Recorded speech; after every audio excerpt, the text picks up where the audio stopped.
Hello, and thank you for joining us. Have you ever labeled someone or been labeled yourself?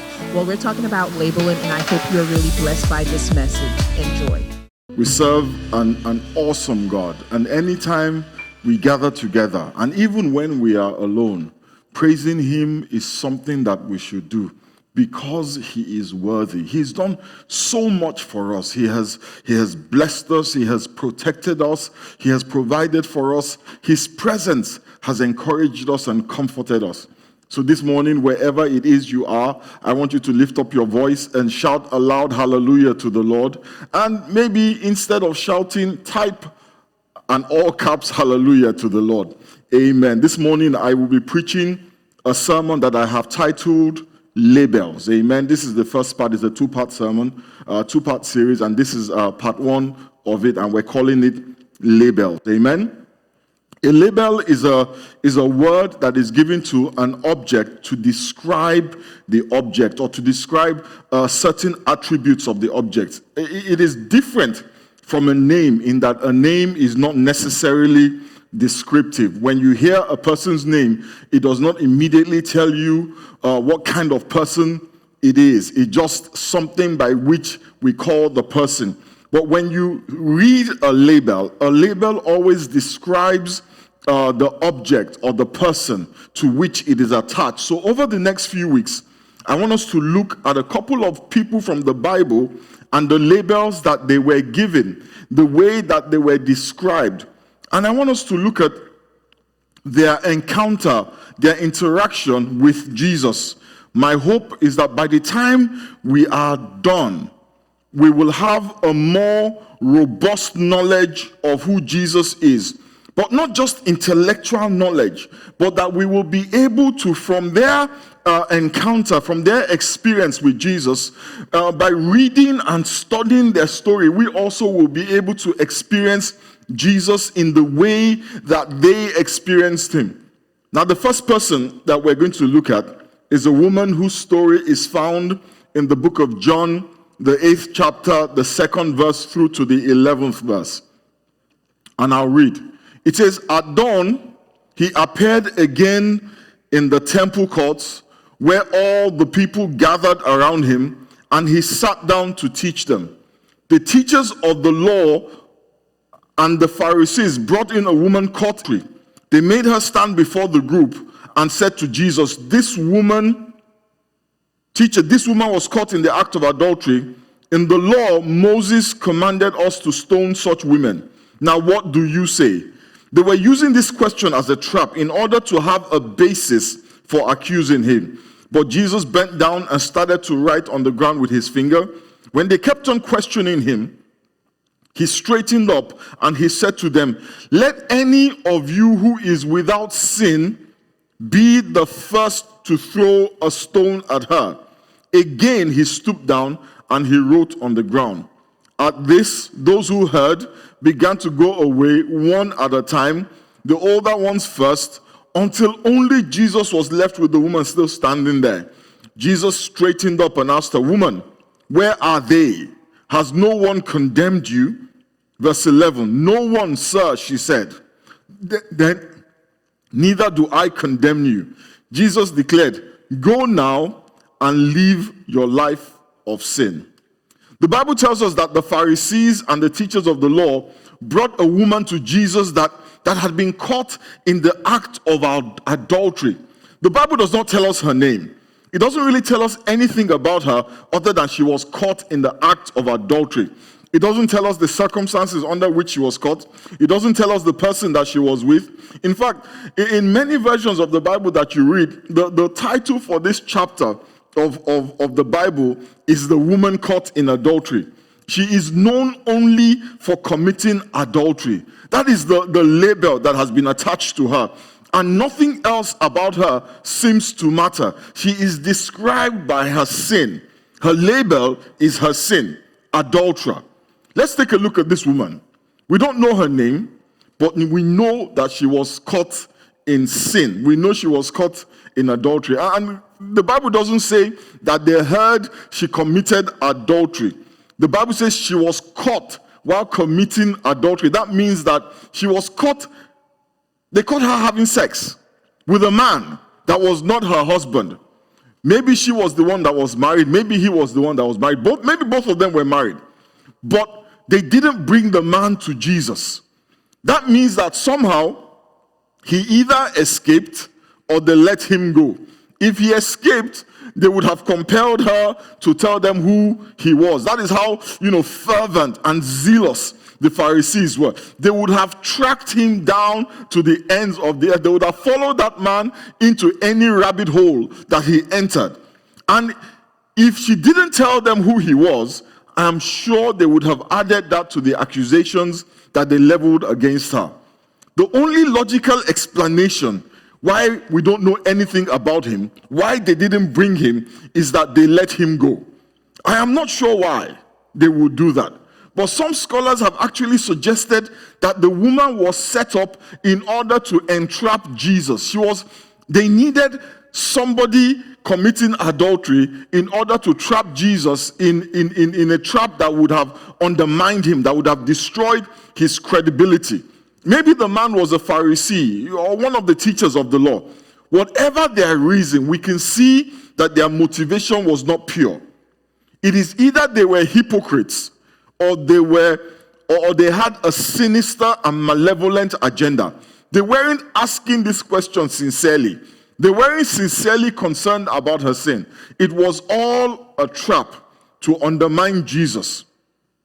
These were men who understood the law. And let's be clear. The law of Moses actually said anybody who commits adultery should be killed by stoning. It was a mandatory sentence. And if Jesus was truly a man of God who understood the laws of God, then he had no choice but to affirm the judgment of the law. What those men were doing, even though their motivation was wrong, technically what they were doing was the right thing. The woman had been caught in adultery. The law said if you are caught in adultery, this is the punishment for being caught in adultery. So we could say that they were pursuing justice. If you put their motive aside, technically you could say that they were on the right side of the law. But the truth is they were trying to trap Jesus. They wanted him to either affirm the law or speak against the law. If he affirmed the law of Moses, he would either be discredited, he would be discredited in front of his disciples, because this is the guy that had gone around telling people love, love, love, and mercy, and now you're saying stone this woman. So they wanted to discredit him in front of disciples. Or if he had said the law of Moses was wrong, then they would have accused him of blasphemy. Now, in all of this drama between Jesus and the Pharisees and the teachers of the law, in the middle of this thing is this woman, right, who had been caught in the middle of adultery, who had been caught committing adultery. Can you imagine how she must have felt in that moment? Can you imagine the emotions that were flowing through her heart? Can you imagine the shame that she must have felt at being caught in the middle of sin, at being caught in such an intimate position, in such a vulnerable position? And I'm sure those guys, I'm almost certain they didn't allow her to get dressed. They didn't allow her to get properly dressed. She was most likely naked or half naked. Imagine the embarrassment. Imagine the disgrace. Imagine the shame of standing in the middle of a crowd and everybody knows what you have done. Guys, we all do stuff, right? We all do things that we should not do. But one of the things that we are most afraid of is people finding out what we did, yeah? This woman, for her, that our greatest fear became her reality. She stood in the midst of a crowd and there were people there shouting, telling everybody what she had done. We struggle with many things, but only us know about it. Imagine if you were paraded in front of the whole village because of your secret sin. Imagine the fear. She knew that there was only one judgment. She knew what the law said. She knew this was the day she was going to die. She knew that she was not going to leave that place alive. I'm sure the woman was shaking with fear at the thought that she would be stoned to death. If she had any children, she knew she was not going to see them again.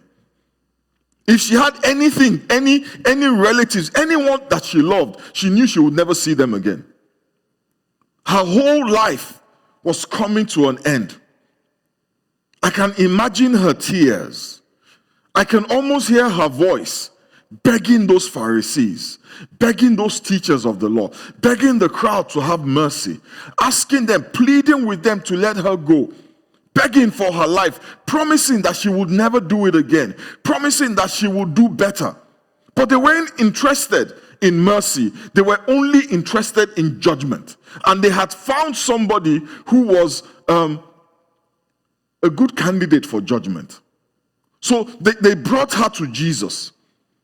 And when they told Jesus what she had done, when she heard them narrating to Jesus what she had done, starkly describing what they saw her doing, she was sure that maybe he would even throw the first stone. After all, this was supposed to be a holy man of God. This was supposed to be in fact, some people said he was the Son of God. So clearly, he was going to join them in stoning her. And it was God who said in the law of Moses, stone the adulterer. But after they read the charges to Jesus, he did something strange. The Bible says he bent down and started scribbling in the sand with his finger. But the Pharisees are thinking, what's this madman doing? We're bringing a clear-cut case. This should be easy for him. Yeah? And instead, he is bending down and writing in the sand. So they persist in questioning him. They keep shouting, Jesus, Jesus, should we stone her or should we let her go? The law says we should stone her. Justice demands that we stone her. The only right and fair verdict in this situation is to stone her. Jesus, what do you say? So he gets up from here scribbling and he turns to them and he says something that in their wildest imaginations they could never have imagined he would say to them. He said to them, let anyone who is without sin cast the first stone. If you are without sin, if you are sinless, throw the first stone. And he went back. Jesus is a character. And he went back. He drops that. That's like, a mic drop moment. Right? He drops the mic and he goes back and he's scribbling in the sand. Some people say he was writing down the sins of all the people who were holding stones. Jesus did not question whether she had committed adultery or not. He didn't turn to the woman and say, is this true? He did not dispute whether adultery was a sin. He didn't say, is it really a sin? Did you love him? Was it a love thing? He didn't contest the charge. She did commit adultery, and the law of Moses did say, stone her. The Pharisees thought that they had trapped him in that moment, but he showed them that he was wiser than the wisest of them. The Bible says that the Lord, on his most foolish day, on the day when he is most foolish, he is wiser than any man on the day when they are wisest. And one by one, they dropped their stones on the ground and they started to walk away. Again, let's look at it from the eyes of this woman, from the eyes of the adulterer. She knew she had committed the crime. She knew what the judgment was. She knew she was condemned to death. All she was waiting for was for them to start throwing the stones.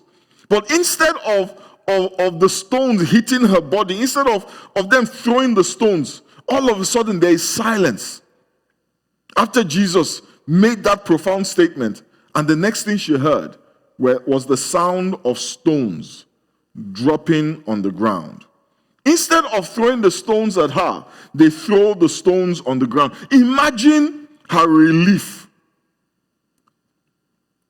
Imagine her joy. Imagine imagine the tears of joy that flowed from her eyes. This is somebody who was about to die. And she knew that the sentence was deserved. Jesus had given her life back. You know, this was more than a second chance. This was new life. This woman was born again. You see, the Pharisees brought her to Christ expecting that he would condemn her. But instead of condemning her, he freed her. The Bible says in Romans chapter 8 and verse 1, therefore, there is now no condemnation for those who are in Christ Jesus. There is now no condemnation for you if you are in Christ Jesus. They clearly, the Pharisees, the teachers of the law, the elders, they clearly did not understand Jesus' mission on this earth. In John chapter 3 verse 17, the Bible says, for God did not send his son into the world to condemn the world, but to save the world through him. In verse 16, it says, for God so loved the world that he sent his only begotten son. The reason why he sent his begotten son into the world was not to condemn the world, but to save the world through him. The Pharisees made a strategic error because when they took the woman's case to Jesus, they did not realize that they were taking her case to her lawyer. They were taking her case to her advocate. In Romans 8 and verse 34, the Bible says, who is he that condemneth? It is Christ that died, yea, rather that is risen again, who is even at the right hand of God, hallelujah, who also maketh intercession for us. So they take this woman to Jesus, but they did not realize. They were so wrapped up in their hatred and in their judgmentalism and in their self-righteousness that they forgot everything that the word of God said about Jesus. And my brothers and sisters, sadly, the church has forgotten who Jesus truly is. We sit in the seat of a judge, condemning our brothers and sisters, while we should be lifting them up, while we should be interceding for them. We're quick to judge, but mercy is so hard for us. This is Jesus. This is Jesus, our advocate. The guy who they brought somebody who had actually done something wrong. The charges against the woman were not frivolous. They weren't trumped up charges. They weren't a lie. The woman had messed up and they brought her to Jesus. There was no question as to her guilt. And this Jesus, he freed her. He set her free. He didn't berate her. How dare you? How could you do that? What a horrible thing you've done. He said, where are those who accuse you? Where are the accusers? They left. You know, we will stand with Jesus. Everybody. It will just be us and Jesus. And I am comforted that I am standing not with my accusers, but with my advocate. This is our Jesus. This is the Jesus that we worship. The devil is the accuser. In Revelation chapter 12 verse 10, the Bible says, and I heard a loud voice saying in heaven, now is come salvation and strength, and the kingdom of our God, the power of his Christ. For the accuser of our brethren is cast down, which accused them before our God day and night. My brothers and sisters, the devil is daily accusing us before God.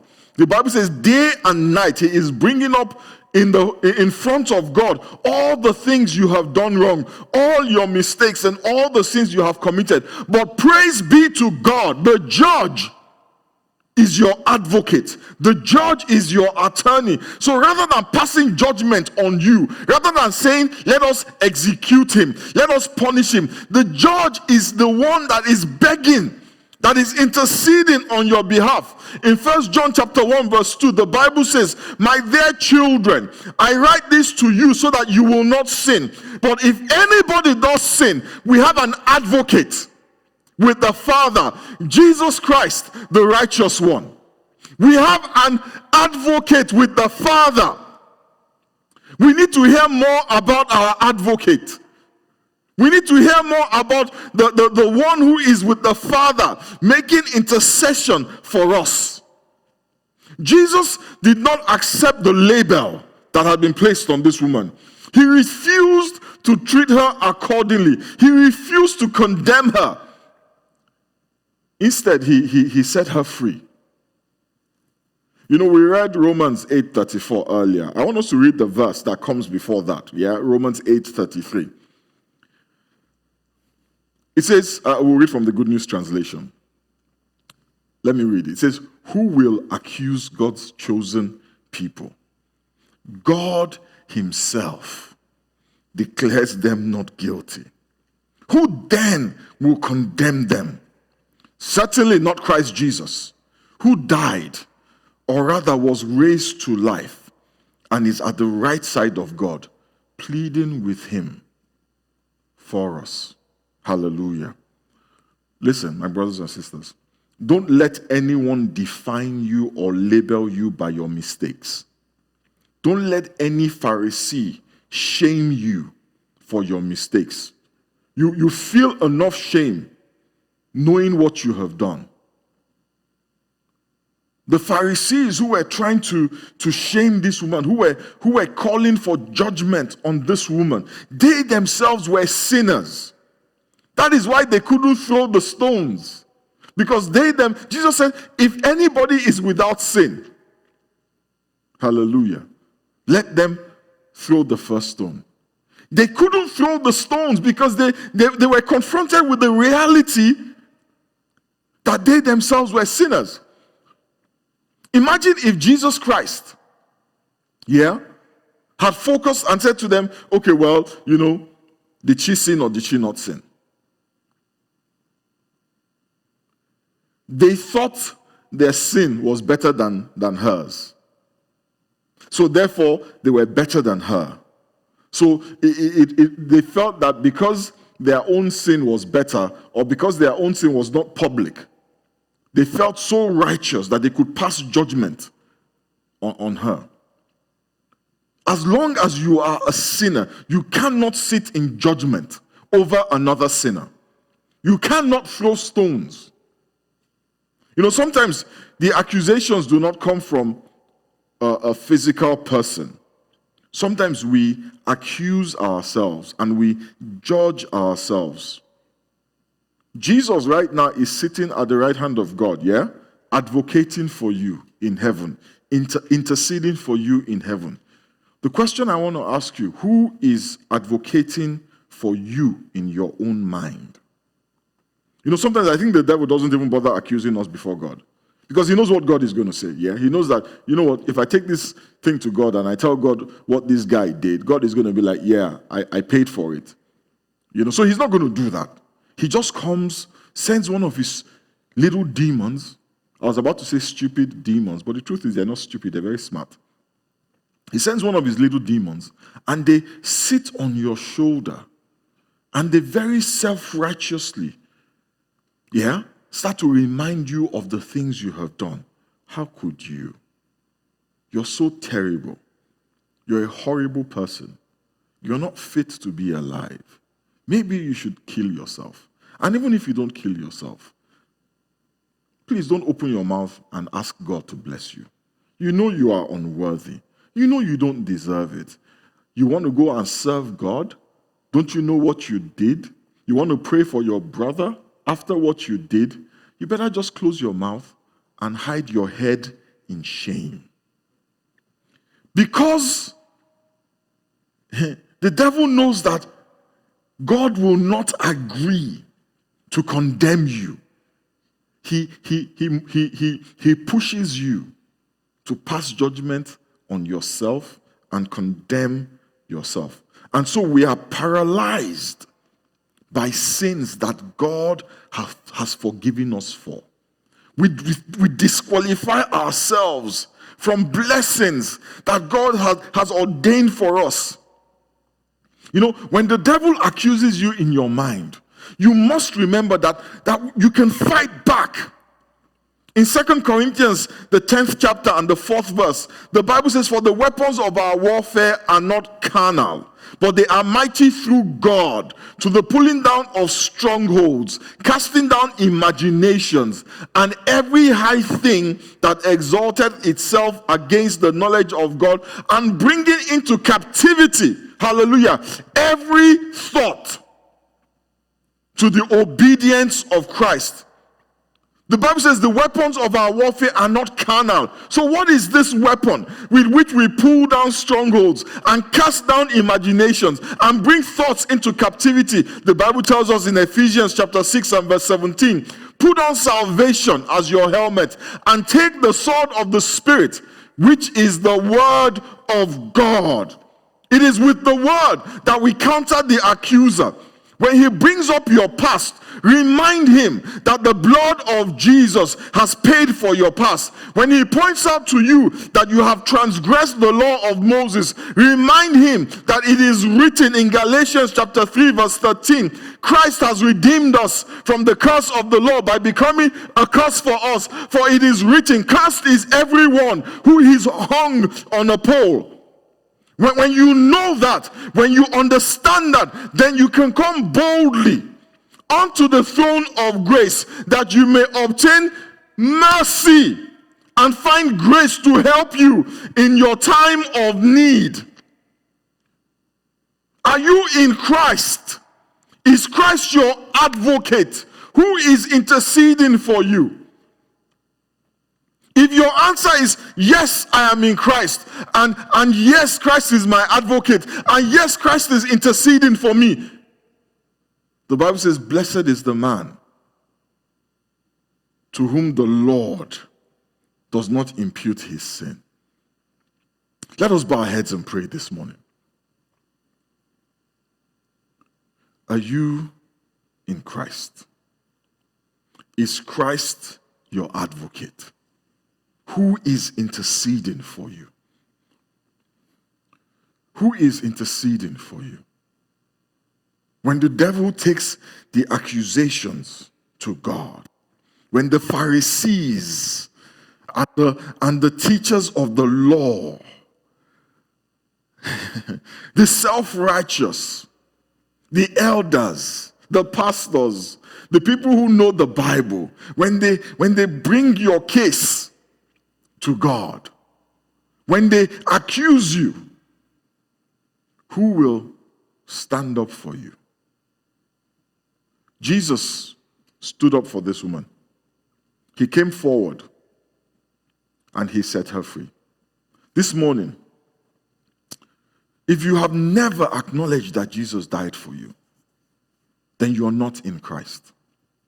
Then he is not your advocate. The way that he becomes your advocate is that you accept the sacrifice that he made for you. Is to accept that he died for you. The way that he starts to intercede for you, it starts with you saying, "Father, forgive me for all my sins. I accept that you died for me. I accept that your blood was shed for me. I accept that the sacrifice of Calvary was made for me. He lost his life that I may get life. Thank you, Father, for saving me." There's somebody that is saying that prayer. I see light. I see the heavens open over your head. I see the light of God shining upon you. And the Spirit of the Lord says to tell you that, my son, lift up your head. I have forgiven you. Jesus has paid for you. Go. Sin no more, but go. Father, we thank you and we bless you. Father, we give you praise. And the rest of us who are already in Christ, this morning rejoice in your Lord and Savior. Rejoice in the Jesus that the woman who committed adultery met. I pray that is the Jesus that you meet. I pray that is the Jesus that you worship. Father, we just thank you and bless you. Father, we give you praise. Almighty and ever-living God, we bless your name. We commit each and every one of your children into your hands. Father, I pray that you will open their eyes to see the truth, to know the truth, to believe the truth, that we may come with boldness before your throne of grace and receive mercy. Mercy and grace to help us in our time of need. Father, I thank you for mercy. Wherever you are this morning, just lift up your hands and thank the Lord for his mercy. Thank the Lord for his mercy over your life. And pray that the mercy of God will be manifest in your body, in your marriage, in your career, in your finances, in your relationships. Father, let your mercy prevail, O God. Let your mercy prevail over each and every one of us. And release to your children this morning grace to help us because we have need. Blessed be your name, O Lord. In the mighty and precious name of Jesus we have prayed. Amen. Amen. Praise the name of the Lord.